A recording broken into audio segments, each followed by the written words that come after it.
Everybody. Public ఫైనాన్స్లో మనం ప్రధానంగా 4 భాగాలు ఉంటాయని చెప్పుకున్నాం. 1 public revenue, 2 public expenditure, 3 public debt, 4 financial administration. అందులో పబ్లిక్ రెవెన్యూ అనే భాగంలో ప్రధానమైన పాఠ్యాంశాలు ఏమిటి అంటే the scope of public finance చూసిన తర్వాత అందులోనే ప్రధాన పాఠ్యాంశాలు ఏమిటి అంటే గరిష్ట సాంఘిక ప్రయోజన సూత్రము, అది ఆల్రెడీ మీకు చెప్పడం జరిగింది. ఇంకా రెండవది ఏంటి అంటే ఈ ప్రత్యక్ష పరోక్ష పన్నులు.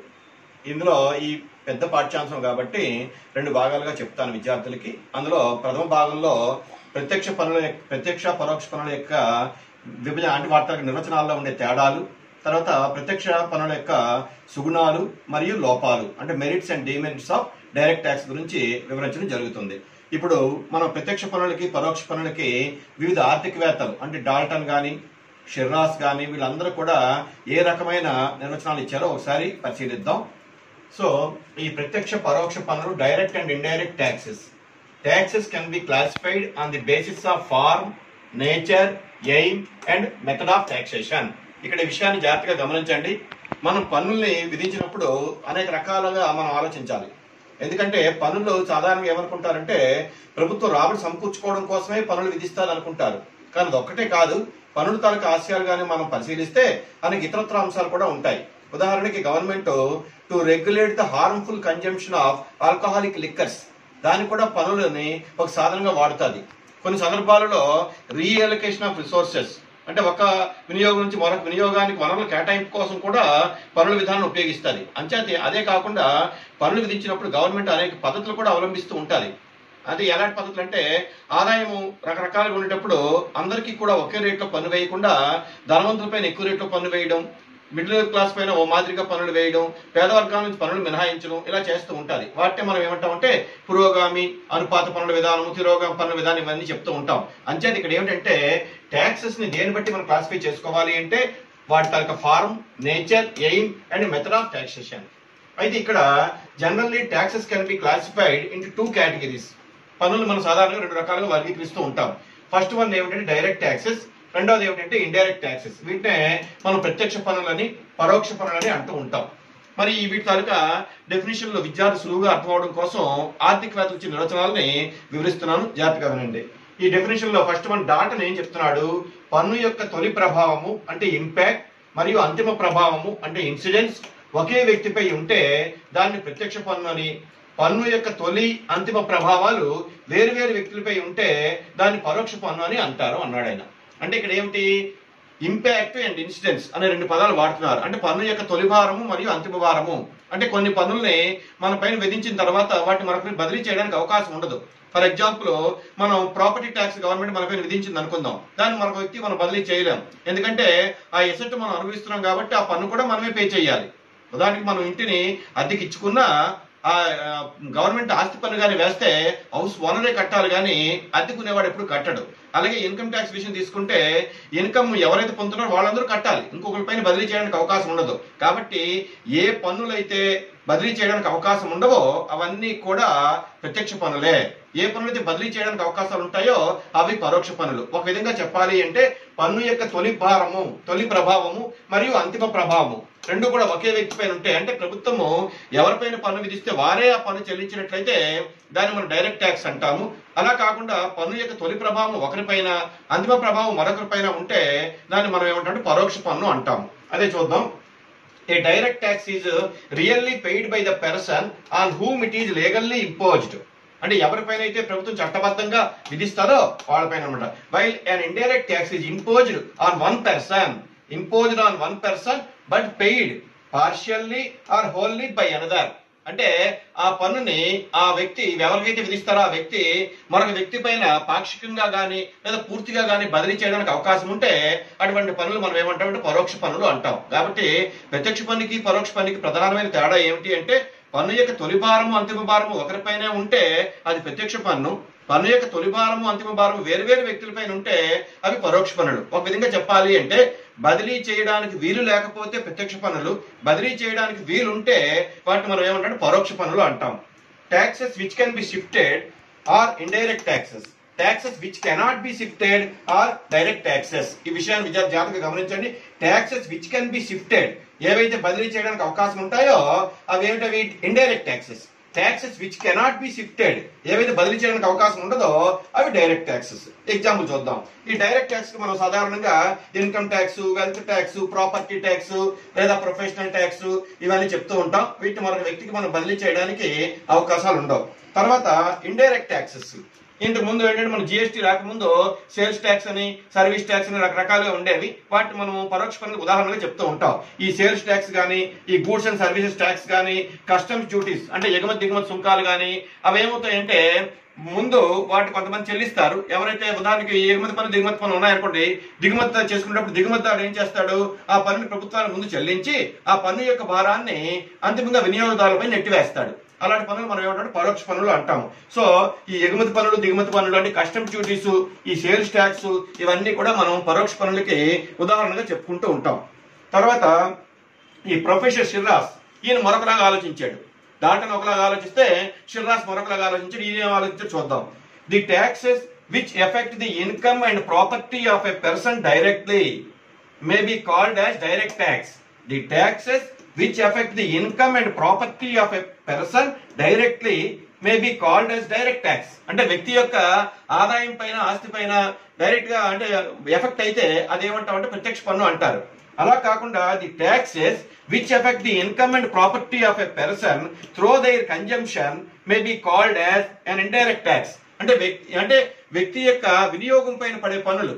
అంటే అక్కడ ఏమిటంటే పరోక్ష పన్నుల వినియోగం అంటే ఏంటి, మన వస్తు సేవలు కొనుగోలు చేసినప్పుడు వాటి ధరలో కలిసి ఉంటాయి. అంటే మన వస్తు సేవలు వినియోగించినప్పుడు మనకు తెలియకుండానే మనం పన్నులు చెల్లిస్తూ ఉంటాం. అటువంటి పన్నులేమో పరోక్ష పన్నులు అంటారు. ఒక విధంగా చెప్పాలంటే ఇద్దరు చెప్పింది ఒకటే.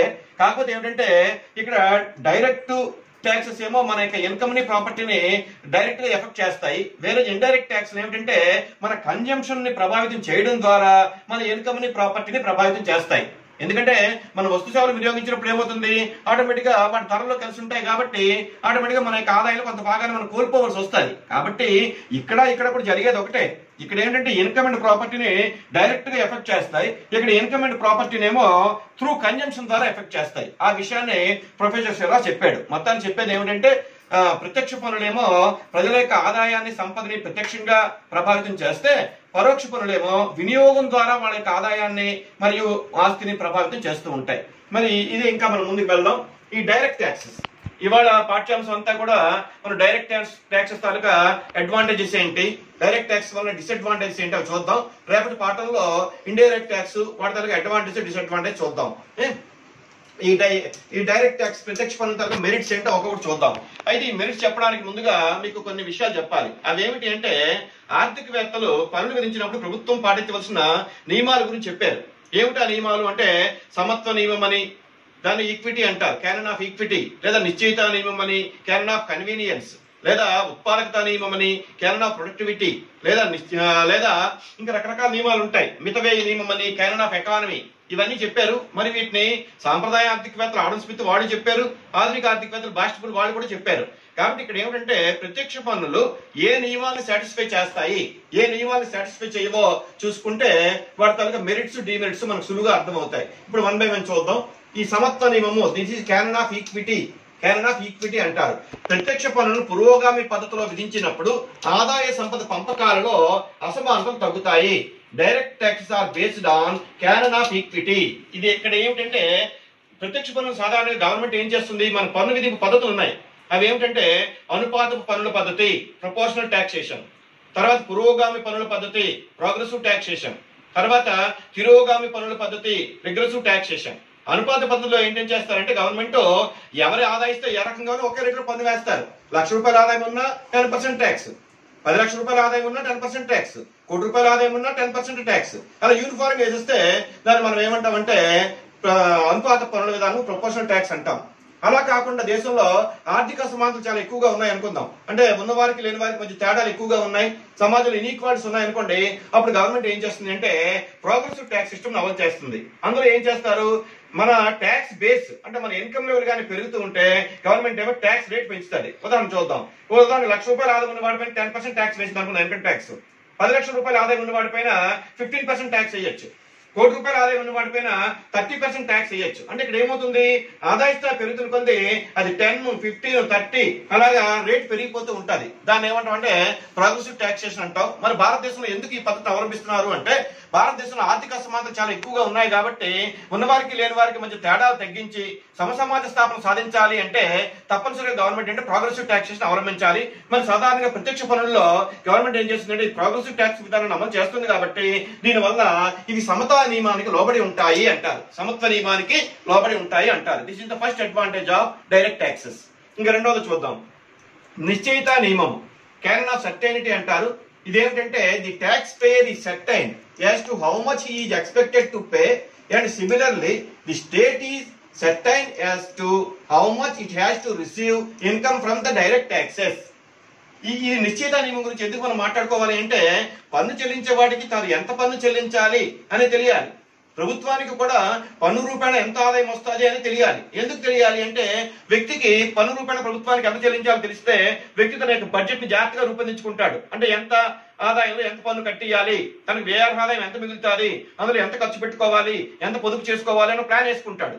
మరి in the same way government కూడా పన్ను రూపాయన నాకు ఇన్ని కోట్ల రూపాయల ఆదాయం వస్తుంది అనుకున్నప్పుడు ఏం చేస్తుంది గవర్నమెంట్, ఖచ్చితంగా సరైన ఆర్థిక ప్రణాళికలు అంటే ఎకనామిక్ ప్లానింగ్ రూపొందించడానికి అవకాశాలు ఉంటాయి. కాబట్టి ఇక్కడ ఇద్దరికి కూడా క్లారిటీ ఉండాలి, ఎవరికి పన్ను చెల్లించే వారికి, పన్ను పుచ్చుకునే ప్రభుత్వానికి.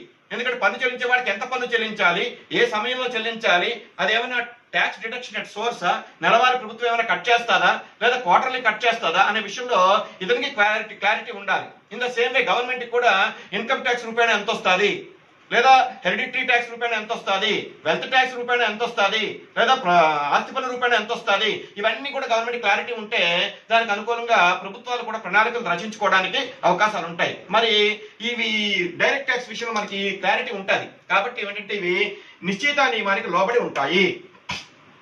తర్వాత మితవ్యయ నియమం, క్యానన్ ఆఫ్ ఎకానమీ అంటారు. ఈ సందర్భంలో ఒక చిన్న సామెత ఉంటుంది, ఏమిటంటే ఎగిరే పిట్టకు మసాలా నూరడం అని. అది నాట్ సామెతే.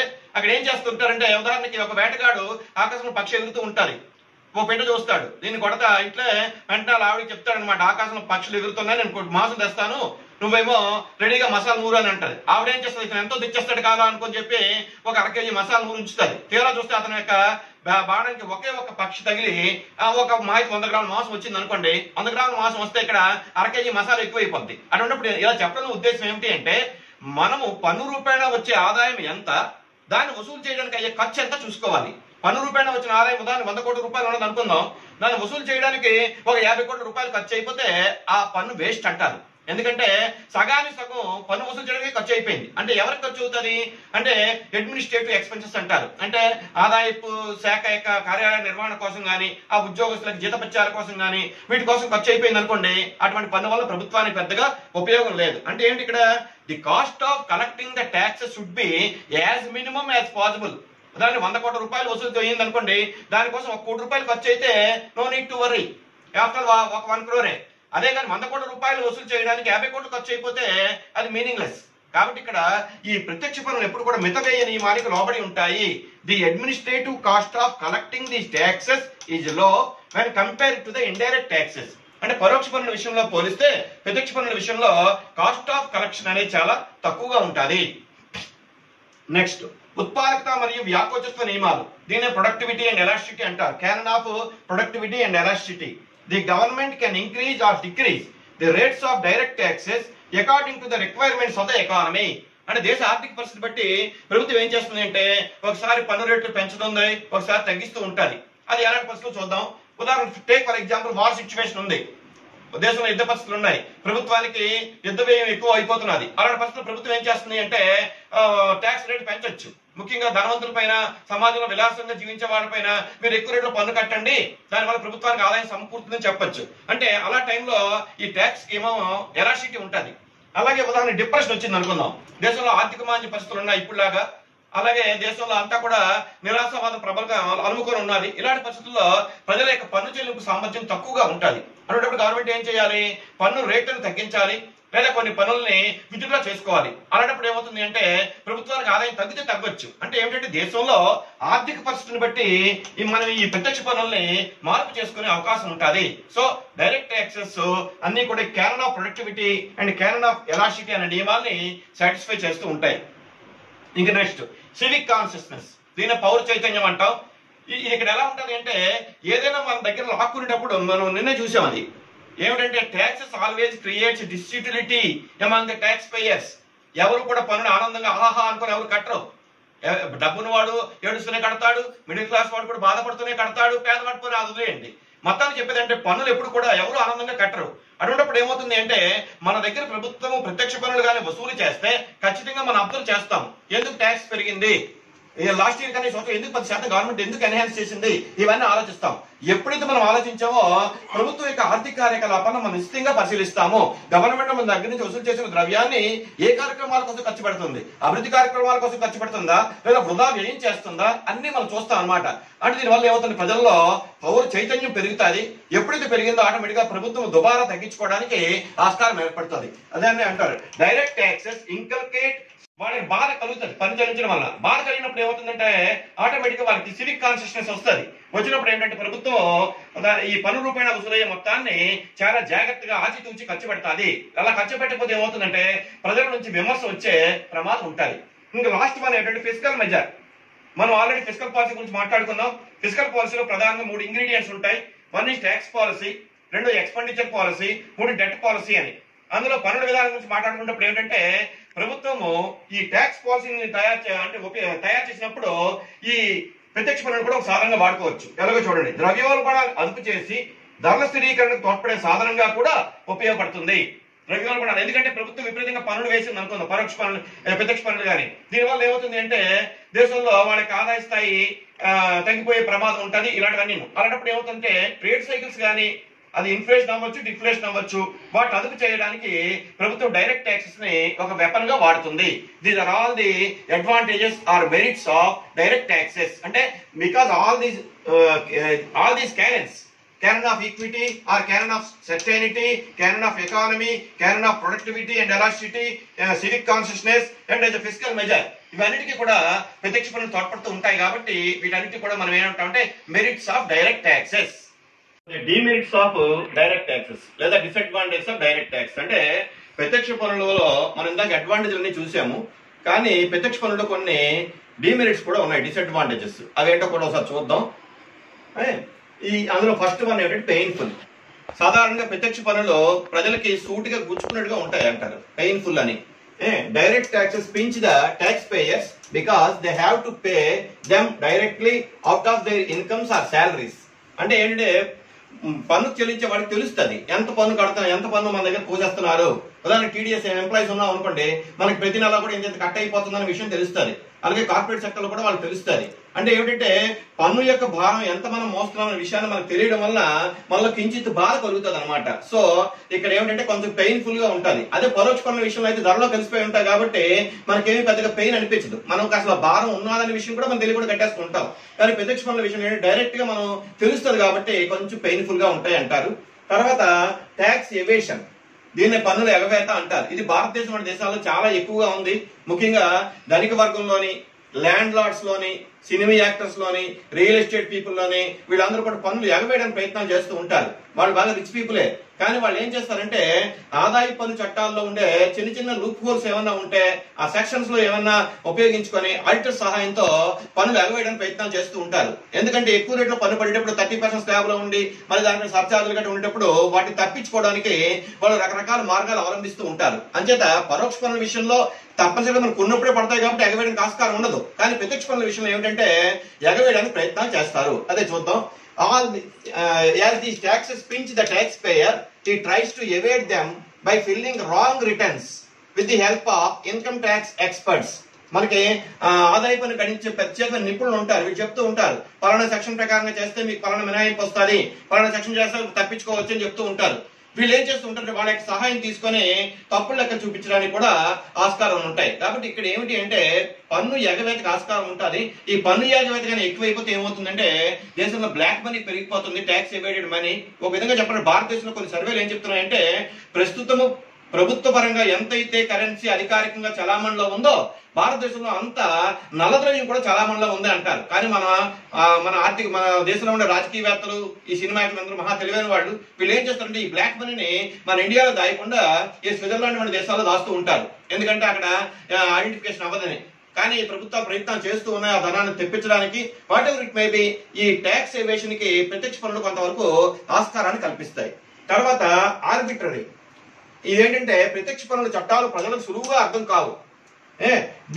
ఇక్కడ ఎందుకు ఈ పదం వాడుతున్నారంటే ఈవెన్ ఎడ్యుకేటెడ్, బాగా హైలీ ఎడ్యుకేటెడ్ కూడా వీటిని ఈ ప్రత్యక్ష పన్నుల ఫారాలు, ముఖ్యంగా ఇన్కమ్ ట్యాక్స్ ఫారాలు నింపడానికి చాలా ఇబ్బంది పడుతూ ఉంటారు. ఆ మధ్య గవర్నమెంట్ సరళ ఫారాలు తెచ్చింది. ఎన్ని ఫారాలు తెచ్చినా చాలా మంది ఏం చేస్తుంటే ఆడిటర్ని ఆశ్రయిస్తూ ఉంటారు. ఎందుకంటే ఆ ఫారాలు నింపడం అనేది కొంచెం కాంప్లికేటెడ్ ఇష్యూ. అన్నప్పుడు ఏమవుతుంది అంటే ఈ ఆటోమేటిక్ గా ఆడిటర్స్ ని వాళ్ళని మనం ఆశ్రయించక తప్పదు. అదొక పెద్ద problem. Discretion of the taxation authorities in filling the rates of taxation and in interpreting them. ఇక్కడ ట్యాక్స్ అథారిటీస్ ఉంటాయి, వాళ్ళు ఏం చేస్తూ ఉంటారంటే అంటే ఎవరైతే పన్ను చెల్లిస్తూ ఉంటారో వాళ్ళు రకరకాలుగా భయపెట్టి ఇలా అయితే ఎక్కువ పడిపోతుంది, అలా అయితే ఇంకా ఎక్కువ పడిపోతుందని బెదిరించే అవకాశాలు కూడా ఉంటాయి. దానివల్ల ఏమవుతుంది అంటే ట్యాక్స్ పేయర్స్ కొంచెం భయాందోళనకి లోనయ్యే అవకాశాలు ఉంటాయి. తర్వాత మరొకటి ఏమిటంటే పాసిబిలిటీ ఫర్ కరప్షన్. ఇది అవినీతికి ఆస్కారం ఇస్తున్నాయి. ఎలాగా అంటే ఆదాయాన్ని కానీ ఆస్తులను కానీ మదింపు చేసేటప్పుడు అధికారులు అవినీతికి, అధికార దుర్వినియోగానికి పాల్పడతారు. ఇది మనం చూస్తూ ఉంటాం. సాధారణంగా ఆస్తి పన్ను మదింపు చేసినప్పుడు చాలా మంది మన దగ్గరికి వచ్చి ఏమంటే మీ యొక్క ఆస్తి విలువ యాక్చువల్ గా ఒక 10 లక్షలు ఉంటుంది, కానీ మేము 5 లక్షలకే లెక్కేస్తాం, మీరు 5 లక్షల పైన పన్ను కట్టేది ఏర్పాట్లు మేము చేస్తాం, మాకు ఏదో కొంత ఇవ్వండి అంటారు. అంటే ఇక్కడ ఏమవుతుంది అంటే, వాస్తవం చెప్తున్నాను నేను, ఇక్కడ ఏమవుతుంది అంటే ఈ పన్ను చెల్లించుదారుడు ఏమనుకుంటాడు, ఏదో పన్నులో 5 లక్షలకు సరిపోయిన పన్నే కడతాను కదా, నాకు మిగులుతుందని ఇతర అనుకుంటాడు. కానీ దీనివల్ల ఏమవుతుంది, ప్రభుత్వానికి ఆదాయాన్ని గండి కొట్టినట్టు అవుతుంది. ఇవన్నీ ప్రాబ్లమ్స్ ఉన్నాయి. కాబట్టి ఇక్కడ ఏమిటంటే అధికారులు అవినీతికి, అధికార దుర్వినియోగానికి పాల్పడే అవకాశాలు ఉంటాయి. మనం చూస్తూ ఉంటాం ఏసీబీ, యాంటీ కరప్షన్ బ్యూరో వాళ్ళ యొక్క కేసుల్లో ఎక్కువ ఇలాంటి కేసులు వస్తూ ఉంటాయి. కాబట్టి ఈ ప్రత్యక్ష పన్ను ఇటువంటి ప్రాబ్లం కూడా ఉంది. తర్వాత డిస్కరేజ్ సేవింగ్ అండ్ ఇన్వెస్ట్మెంట్. ఇవి మనలో ఉండే పొదుపుని మరియు పెట్టుబడిని నిరుత్సాహపరుస్తాయి అంటారు. These taxes adversely affecting the willing to work, save and investment. Willing to work, అది మోస్ట్ ఇంపార్టెంట్. ఎందుకంటే దేశం అభివృద్ధి చెందాలంటే ప్రజల్లో పని చేయాలని ఆసక్తి ఉండాలి, పనిచేసే శక్తి అలాగా ఉండాలి, ఆసక్తి కూడా ఉండాలి. కానీ ఒక స్థాయి దాటిన తర్వాత ఏమవుతుంది అంటే ప్రజల్లో ప్రభుత్వం ఎక్కువగా పన్ను వసూలు చేస్తే ఇంకా ఎందుకు పని చేయాలి ఎక్స్ట్రా అని భావన వస్తుంది. ఉదాహరణకు 30% స్లాబ్ లో ఉన్నాడు అనుకుందాం, అతను అదనంగా ₹1 సంపాదిస్తే గవర్నమెంట్ ఏం చేస్తుంది, ఆ రూపాయిలో 30 పైసలు గవర్నమెంట్ తీసుకుంటే 70 పైసలు అతను మిగులుతాయి. అన్నప్పుడు ఏమనిపిస్తుంది, ఆ వ్యక్తికి ఎందుకులే నేను సంపాదించాలి, దానివల్ల ఏంటి ఉపయోగం అనే ఒక భావన వచ్చేస్తుంది. అంటే ఏమిటి, అక్కడ అతనికి విల్లింగ్ టు వర్క్ అనే భావనని అది ప్రభావితం చేస్తాయి నెగిటివ్ గా. తర్వాత ఈ ఎప్పుడైతే ప్రభావితం అయిందో ఆటోమేటిక్ గా సేవింగ్ అండ్ ఇన్వెస్ట్మెంట్ కూడా ప్రభావితం అవుతూ ఉంటాయి. ఈ విధంగా ప్రత్యక్ష పన్నుల్లో కొన్ని లోపాలు కూడా ఉన్నాయి. అయితే ప్రతి దాంట్లో కూడా లోపాలు ఉంటాయి, అలాగే మెరిట్స్ ఉంటాయి, అంటే మెరిట్స్ డిమెరిట్స్ ఉంటాయి. అలాగే చెప్పి దీన్ని పూర్తిగా మనం ఉల్లంఘించడానికి కూడా వీలు లేదు. యాక్చువల్ గా ఏంటంటే మంచి సిస్టమ్ ఆఫ్ టాక్సేషన్ ఉండాలి అంటే it should be composed of both the direct taxes and indirect taxes, and both these taxes, direct tax and indirect tax are complementary to each other గా ఉండాలి. ఒకదానికి ఒకటి పరస్పర పూర్వకంగా ఉన్నప్పుడు అది మంచి పన్నుల వ్యవస్థ అవుతుంది. అవన్నీ కూడా characteristics of a good tax system లో మీకు క్లియర్ గా వివరిస్తాను నేను. మొత్తానికి చెప్పేది ఏమిటంటే డైరెక్ట్ ట్యాక్సెస్, తర్వాత అందులో ఉండే మెరిట్స్, డిమెరిట్స్, తర్వాత ఏమో అసలు డైరెక్ట్ ట్యాక్స్ కి ఇండైరెక్ట్ ట్యాక్స్ కి ఉండే డెఫినేషన్ అన్ని కూడా ఈ రోజు పాఠ్యాంశంలో విద్యార్థులకు వివరించడం జరిగింది. నెక్స్ట్ పాఠ్యాంశంలో ఇండైరెక్ట్ ట్యాక్స్, వాటిలో ఉండే మెరిట్స్, డిమెరిట్స్ కూడా వివరిస్తాను.